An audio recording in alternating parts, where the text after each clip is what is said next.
दोस्तों नमस्कार, मैं अर्जुन राम शिला। मेरे यूट्यूब चैनल शिला शेखावटी में आपका हार्दिक स्वागत है। दोस्तों, आज मैं आपके लिए एक महत्वपूर्ण वीडियो लेकर आया हूं। यदि मेरे चैनल पर नए हैं तो चैनल को लाइक करें, सब्सक्राइब करें और शेयर करें। दोस्तों नमस्कार, आज मैं आपके लिए एक महत्वपूर्ण वीडियो लेकर आया हूं जिसके अंतर्गत राज्य बीमा एवं प्रावधान विभाग में एसआई की कटौती के क्या क्या नियम हैं, कब, क्यों और कैसे बीमा कटौती होती है, इसके बारे में आप जानेंगे। आज का वीडियो विशेषकर उन कर्मचारियों के लिए महत्वपूर्ण है जिनकी प्रथम बार कटौती हो रही है या जिनकी जो कटौती है, जो भी कर्मचारी है कटौती बढ़ाना चाहते हैं या जिनकी उम्र है वो 55 साल होने जा रही है, तो उनके लिए बहुत ही महत्वपूर्ण ये वीडियो है। तो चलिए जानते हैं राज्य बीमा से जुड़ी हुई महत्वपूर्ण जो प्रश्नोत्तरी है उसके बारे में। राज्य बीमा एवं प्रावधान निधि विभाग के द्वारा क्या क्या नियम है, इसके बारे में हम अपने प्रश्नोत्तरी से जानेंगे और इन प्रश्नोत्तरी में समस्त प्रकार की जो संपूर्ण प्रक्रिया है वो आप देखेंगे। तो सबसे पहले हम चर्चा करते हैं कि राज्य बीमा क्या है, इसके बारे में हम चर्चा करते हैं।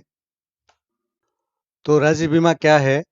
राज्य बीमा राज्य कर्मचारियों, पंचायत समिति एवं जिला परिषद के कर्मचारियों तथा सरकार द्वारा नियमित किए गए वर्ग कर्मचारियों का राज्य सरकार से अनुबंध है, जिसके अंतर्गत बीमेदार द्वारा बीमाकर्ता राज्य बीमा विभाग को नियमित प्रीमियम देने पर बीमेदार अथवा उसके मनोनीत को किसी घटना विशेष के घटित होने पर पूर्व निश्चित धनराशि के भुगतान हेतु आश्वस्त किया जाता है अथवा सेवानिवृत्ति पर बिना धन एवं देय बोनस राशि का भुगतान किया जाता है। बीमा धन क्या है? बीमानुबंध में प्रविष्ट पर बीमेदार की आगामी वर्षगांठ पर आयु एवं उसके द्वारा देय प्रीमियम के आधार पर राशि जो कि घटना विशेष घटित होने पर देय है, बीमा धन कहलाती है। तो यह है राज्य बीमा के बारे में क्या होती है राज्य बीमा, इसके बारे में आप जान। तो राज्य सरकार द्वारा अपने जो राज्य कर्मचारियों को और एक ऐसी व्यवस्था दी गई है जिसके अंतर्गत और उनको किसी भी दुर्घटना होने पर उनको आर्थिक लाभ मिले या सेवानिवृत्ति होने पर उनको एक मुश्त राशि मिले, ये कार्मिक के हित में पॉलिसी है वो बनाई गई है। दूसरे प्रश्न पे हम चर्चा करते हैं कि राज्य बीमा का हकदार कौन है। अगला प्रश्न, दूसरा जो प्रश्न है, राज्य बीमा का हकदार कौन है?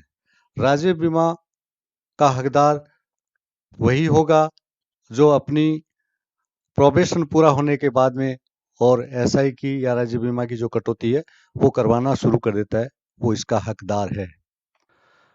हमारा अगला प्रश्न है कि राज्य बीमा कब से प्रारंभ होगी, क्या नियम है, कब तक बढ़ा सकते हैं, इसके बारे में हम इसका उत्तर आपको प्रस्तुत कर रहे हैं। बीमा प्रारंभ कब होती है? एक तो जैसे कोई कर्मचारी प्रोबेशन पूरा करता है और मार्च से पहले अगर उसने प्रोबेशन पूरा कर लिया तो 1 मार्च से उसकी बीमा कटौती है वो शुरू हो जाती है और इसके लिए और प्रथम घोषणा पत्र भरना पड़ेगा और उसके बाद में उसकी कटौती है वो शुरू हो जाती है। इसके अलावा कोई कार्मिक एक अतिरिक्त बीमा यानी प्रीमियम है वो लेना चाहे तो भी इसी मंथ से, मार्च से ही, और वो अपनी बीमा पॉलिसी में या प्रीमियम है वो बढ़ा सकता है, इससे पहले नहीं बढ़ा सकता। तीसरी बात है कि बीमा जो है, बीमा की प्रीमियम है वो 55 साल पूर्ण होने से पहले तक हम बढ़ा सकते हैं। 55 साल पूर्ण होने के बाद में हम बीमा में किसी तरह की तब्दीली नहीं कर सकते, बीमा नहीं बढ़ा सकते। इसलिए ये ध्यान रहे कि 55 साल से पहले आप जो भी कोई अतिरिक्त बीमा प्रीमियम जुड़वाना चाहें तो इससे पूर्व ले लें। अन्यथा बाद में नहीं हो पाएगी। अब आयु के लिए क्या साक्ष्य होंगे? आयु का साक्ष्य है, इसके लिए विभाग जन्म तिथि के साक्ष्य के रूप में केवल कर्मचारी की सेवा पुस्तिका में सक्षम प्राधिकारी द्वारा की गई प्रविष्टि को ही स्वीकार करेगा। तो जो अपनी जो सर्विस बुक में और जो डेट ऑफ बर्थ लिखी हुई है उसकी डीडीओ के द्वारा वेरीफाई की होती है, वो ही मान्य होगी। हमारा चौथा प्रश्न है कि स्लेब क्या क्या है? क्या कोई कार्मिक एक अतिरिक्त स्लेब ले सकते हैं? तो इसके बारे में आप जानिए। राज्य बीमा विभाग द्वारा राज्य बीमा कटौती का विवरण है, वो निम्नानुसार है। राज्य बीमा की जो कटौतियां हैं वो कर्मचारी के जो मूल वेतन से और निर्धारित की जाती है। मूल वेतन पे उनकी जो प्रीमियम दर है वो निश्चित की जाती है। तो जैसे मूल वेतन 2200 है तो प्रीमियम दर 800 की, और 22,001 से लेके 28,500 तक 1200, और 28,501 से लेके और 46,500। तो इस तरह ये इनकी जो प्रीमियम है वो दर होंगी। इसके अलावा जो कर्मचारी है वो अगर एक या दो स्टेप आगे लेता है, स्लेब लेता है, तो इसके लिए ये जो स्लेब है वो निर्धारित की गई है। लेकिन जो आगामी 1 अप्रैल को जिसकी आयु 55 वर्ष से अधिक है, वे कटौती में वृद्धि नहीं करा सकते। यानी कि जिनकी जो उम्र है वो 55 हो चुकी है तो वो नहीं करवा सकते। ये जो राज्य बीमा के निर्देशानुसार है। किसी तरह की जो क्यूरी है या कोई भी परिवर्तन है, फेरबदल है, वो राज्य बीमा विभाग के अधीन रहेगा। मैं आपको केवल एक अपनी जानकारी के तौर पे बता रहा हूँ, बाकी जो नियम विभाग के द्वारा लागू होंगे।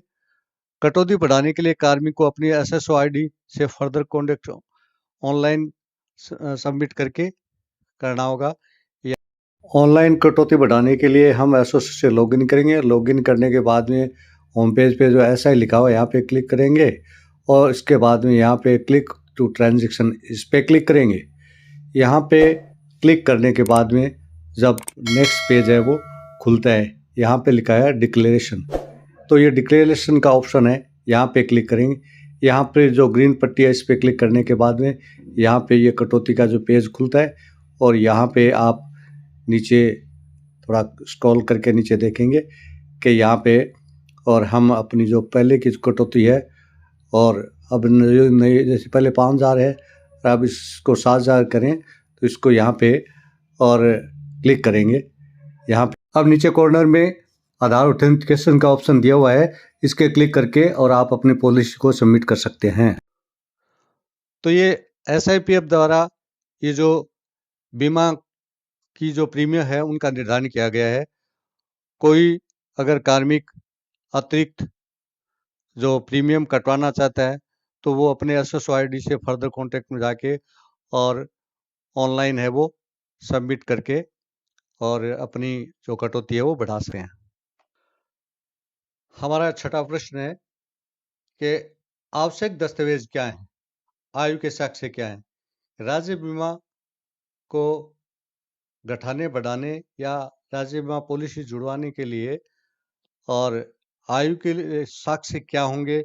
तो इसके लिए बता दें कि आयु का जो साक्ष्य है विभाग जन्म तिथि के साक्ष्य के रूप में केवल कर्मचारी की सेवा पुस्तिका में सक्षम प्राधिकारी द्वारा की गई पुष्टि को ही स्वीकार करेगा। यानी जो सर्विस बुक में जो डेट ऑफ बर्थ का इंदराज किया हुआ है उसी के आधार पर इसको माना जाएगा। हमारा जो अगला प्रश्न है वो बहुत ही महत्वपूर्ण है कि यदि कोई कार्मिक निलंबन की कालावधि के दौरान प्रीमियम की वसूली है वो कैसे होगी, इसके बारे में आपको संपूर्ण जानकारी देते हैं। तो लीजिए आपके लिए पेश है। निलंबन की कालावधि के दौरान प्रीमियम की वसूली है वो किस तरह होगी? जब किसी बीमाकृत व्यक्ति को निलंबित कर दिया जाए तो प्रीमियम का उसके निर्वाह भत्ते से वसूल किया जाना जारी रखा जाएगा।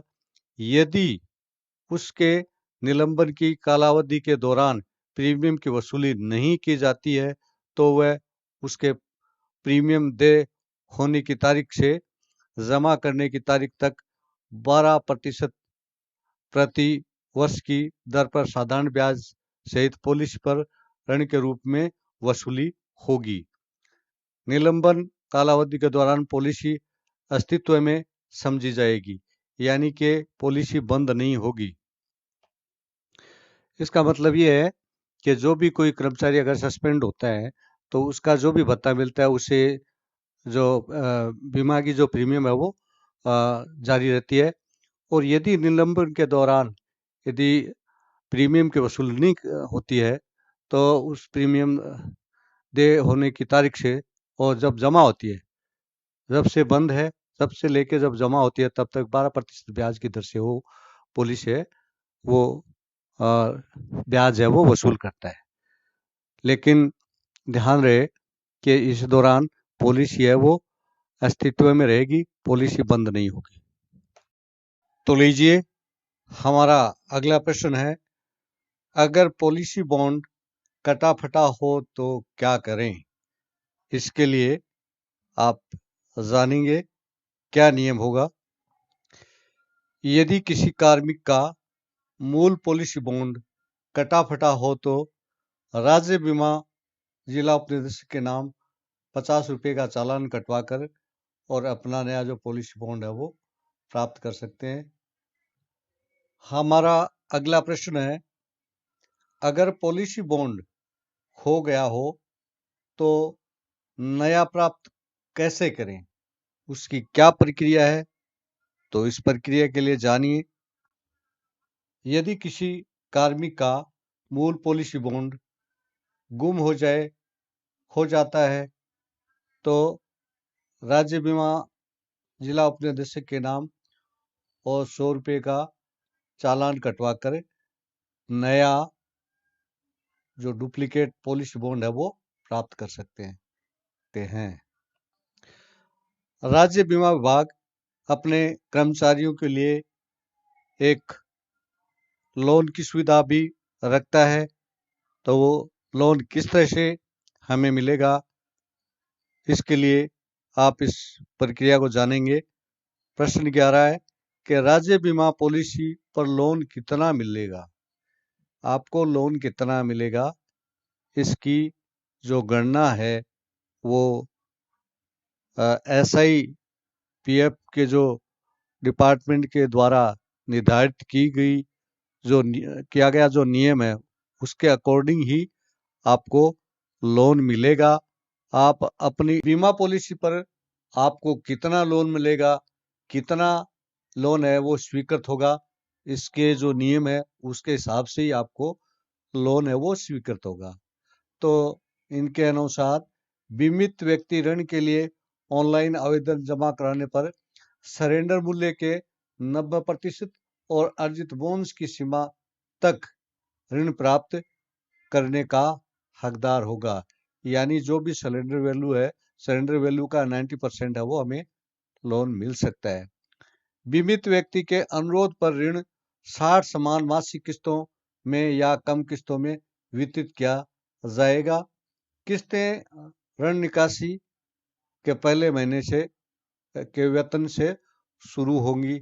यानी कि आपकी जो किस्तें हैं वो 60 किस्तों में आप इसको जमा करा सकते हैं और आप कम में भी 48 जो किस्तों में भी आप इस लोन को जमा करा सकते हैं। मूल ऋण चुकाने के बाद ऋण पर 8% का साधारण ब्याज दर 10 समान किस्तों में वसूल किया जाएगा। इसके अलावा पॉलिसी के विरुद्ध अगला ऋण तब तक स्वीकृत नहीं किया जाएगा जब तक कि पिछले ऋण की स्वीकृति और पिछले ऋण की वसूली के 2 वर्ष बीत चुके हों। यानी कि दूसरा जो लोन है तब तक नहीं मिलेगा जब तक आपने जो लोन लिया उसको 2 साल नहीं हुए हो। 2 साल अगर आपके लोन लिए को 2 साल हो गए तो उसको आप पूरा 2 साल के बाद में पूरा जमा करा दो, उसके बाद में आपको नया लोन मिल जाएगा। लेकिन 2 साल से पहले दूसरा लोन है वो नहीं मिलेगा। हमारा अगला प्रश्न है कि राज्य बीमा पॉलिसी में लोन की ब्याज दर क्या रहेगी, इसकी गणना के बारे में आपको बताते हैं। तो राज्य बीमा ऋण पर ब्याज की जो गणना है वो किस तरह की जाती है। तो विभाग के जो नियम है आदेशानुसार राज्य बीमा ऋण की वसूली राज्य बीमा भविष्य निधि विभाग द्वारा 36 समान किस्तों में की जाती है। अतः एक किस्त पर 666 माह के लिए ब्याज की गणना की जा सकती है। उदाहरण के लिए यदि किसी कर्मचारी ने 36,000 रुपये का राज्य बीमा का ऋण लिया है तो ये रुपये 1,000 रुपये प्रति माह की दर से वेतन कटौती से वसूल किया जाएगा। मूल ऋण में कटौती के बाद ब्याज घटाया जाता है। यदि रुपये 1,000 प्रति माह की किस्त पर 666 महीने के लिए ब्याज की गणना की जाए तो सही ब्याज की गणना हो जाती है, जो निम्न प्रकार से है।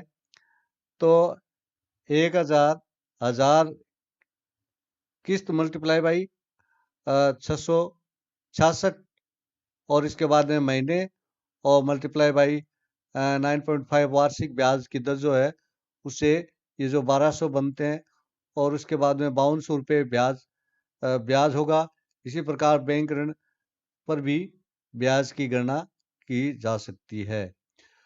गणना अवधि है वो कैसे होगी कि जितने जो दिन है उनकी अवधि और +1 और अपॉन 2 इस उदाहरण के लिए ऋण 36 किस्तों में काटा जाता है।